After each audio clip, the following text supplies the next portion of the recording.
Selamat malam.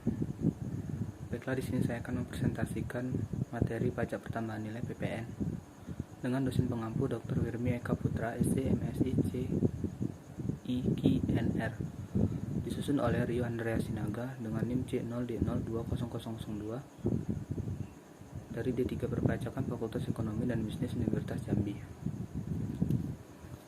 Pengertian umum, PPN adalah pajak atas konsumsi barang atau jasa di dalam daerah pabean oleh orang pribadi atau badan. Karakteristik PPN ada pajak objektif, pajak tidak langsung, non-kumulatif, konsumsi dalam negeri, consumption type FAT, indirect substitution metode, multi-stake. Ciri-ciri PPN, yang pertama itu pengenaan PPN dilaksanakan sistem faktur. Setiap terjadinya penyerahan BKP atau JKP wajib dibuatkan faktur pajak. Faktur pajak merupakan bukti pungutan pajak. Terdiri dari dua, itu bagi penjual merupakan bukti pajak keluaran, bagi pembeli merupakan bukti pajak masukan. Objek PPN terdiri dari beberapa objek PPN, yaitu pertama ada impor BKP, penyerahan BKP, pemanfaatan BKP di daerah pabean, ekspor BKP berwujud, ekspor BKP tidak berwujud, ekspor JKP, pemanfaatan JKP, penyerahan JKP dalam daerah pabean yang dilakukan oleh pengusaha kena pajak. Objek pajak pertambahan nilai. Pertama itu penyerahan barang kena pajak, jasa kena pajak di dalam daerah pabean dilakukan oleh pengusaha. Impor barang kena pajak. Yang ketiga, pemanfaatan barang kena pajak tidak berwujud, jasa kena pajak dari luar daerah pabean di dalam daerah pabean. Yang keempat, ekspor barang kena pajak berwujud, barang kena pajak tidak berwujud, jasa kena pajak oleh pengusaha kena pajak. Daerah pabean, wilayah Republik Indonesia yang di dalamnya berlaku ketentuan kepabeanan dalam Undang-Undang Nomor 10 Tahun 1995. Yang pertama itu ada darat, perairan, termasuk juga ruang udara di atasnya.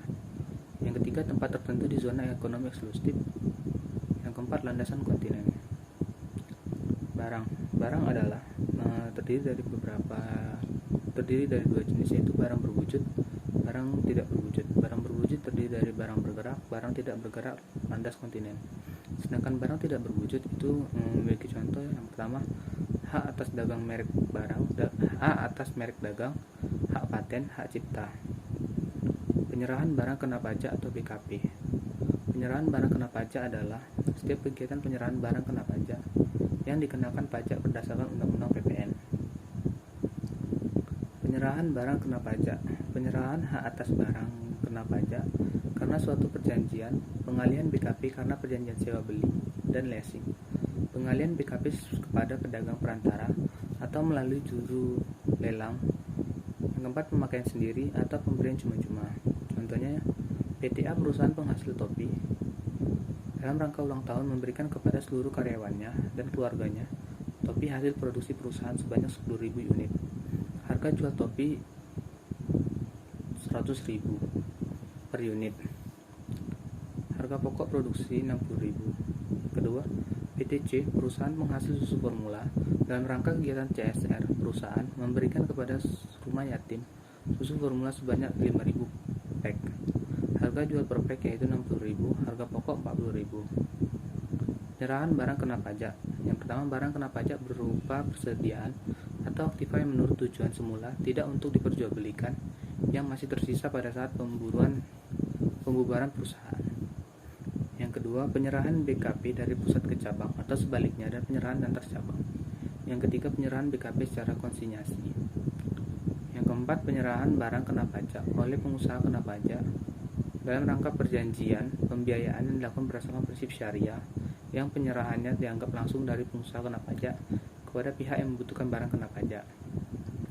Pemakaian untuk tujuan produktif, pemakaian barang kena pajak atau pemanfaatan jasa kena pajak untuk tujuan produktif belum merupakan penyerahan barang kena pajak dan jasa kena pajak, sehingga tidak terutang pajak pertambahan nilai dan pajak penjualan atas barang mewah. Bukan penyerahan barang kena pajak. Penyerahan barang kena pajak kepada makelar sebagaimana dimaksud dalam Kitab Undang-Undang Hukum Dagang. Yang kedua, penyerahan barang kena pajak untuk jaminan hutang piutang. Yang ketiga, penyerahan barang kena pajak dari pusat ke cabang atau antar cabang dalam hal pengusaha kena pajak melakukan pemusatan tempat pajak terutang. Yang keempat, pengalihan barang kena pajak dalam rangka penggabungan, pelaburan, pemekaran, pemecahan, dan pengambil alihan usaha dengan syarat pihak yang melakukan pengalihan dan yang menerima pengalihan adalah pengusaha kena pajak. Barang kena pajak berupa aktiva yang menurut tujuan semula tidak untuk diperjualbelikan, yang masih tersisa pada saat pembubaran perusahaan, dan yang pajak masukan atas perolehan tidak dapat dikreditkan sebagaimana dimaksud dalam pasal 9 ayat 8 huruf B dan C. Jasa, setiap kegiatan pelayanan berdasarkan suatu perikatan atau perbuatan hukum yang menyebabkan suatu barang, fasilitas, kemudahan hak tersedia untuk dipakai, termasuk juga jasa yang dilakukan untuk menghasilkan barang karena pesanan atau permintaan dengan bahan dan atas petunjuk dari pemesan termasuk. Jasa kena pajak atau JKP. Setiap kegiatan pelayanan berdasarkan satu perikatan atau perbuatan hukum yang menyebabkan suatu barang atau fasilitas atau kemudahan atau hak tersedia untuk dipakai. Yang kedua itu termasuk jasa yang dilakukan untuk menghasilkan barang karena pesanan atau permintaan dengan bahan atau petunjuk dari pemesan. Ini yang dikenakan pajak berdasarkan Undang-Undang PPN. Setiap kegiatan pemberian jasa kena pajak itu termasuk pemakaian sendiri JKP, pemberian cuma-cuma kena pajak oleh PKP. Pemanfaatan JKP dan PKP. Pemanfaatan JKP dan PKP tidak berwujud dari luar daerah pabean. Dari dua, yaitu setiap kegiatan pemanfaatan JKP dari luar daerah pabean di dalam daerah pabean. Setiap kegiatan pemanfaatan PKP tidak berwujud dari luar daerah pabean karena suatu perjanjian di dalam daerah pabean. Impor, ekspor, dan perdagangan. Impor adalah suatu kegiatan yang memasukkan barang dari luar daerah pabean ke dalam daerah pabean. Ekspor itu adalah setiap kegiatan memasukkan barang dari luar daerah pabean ke dalam daerah pabean. Perdagangan merupakan setiap kegiatan memasukkan barang dari luar daerah pabean ke dalam daerah pabean. Non barang kena pajak. Yang pertama, yaitu ada barang hasil pertambangan atau hasil pengeboran yang diambil langsung dari sumbernya. Yang kedua, barang kebutuhan pokok yang sangat dibutuhkan oleh rakyat banyak.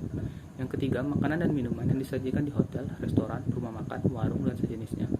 Meliputi makanan dan minuman baik yang dikonsumsi di tempat maupun tidak, termasuk makanan dan minuman yang diserahkan oleh pengusaha jasa boga atau catering, emas batangan, dan surat berharga. Non jasa kena pajak itu terdiri dari jasa di bidang pelayanan kesehatan medik, jasa di bidang pelayanan sosial, ada juga jasa di bidang pengiriman surat dan perangko, ada juga jasa keuangan, jasa asuransi, jasa di bidang keagamaan, jasa di bidang pendidikan, dan juga jasa kesenian dan hiburan. Ada juga jasa angkutan umum di darat dan di air serta jasa angkutan udara dalam negeri yang menjadi bagian yang tidak terpisahkan dari jasa angkutan udara luar negeri. Yang ke-10 ada jasa tenaga kerja, yang ke-11 ada jasa perhotelan, yang ke-12 ada jasa yang disediakan oleh pemerintah dalam rangka menjalankan pemerintah secara umum. Ada juga jasa penyediaan tempat parkir, jasa telepon umum dengan menggunakan uang logam, jasa pengiriman uang dengan wesel pos, dan jasa boga atau catering. Sekian dari saya, terima kasih, selamat malam.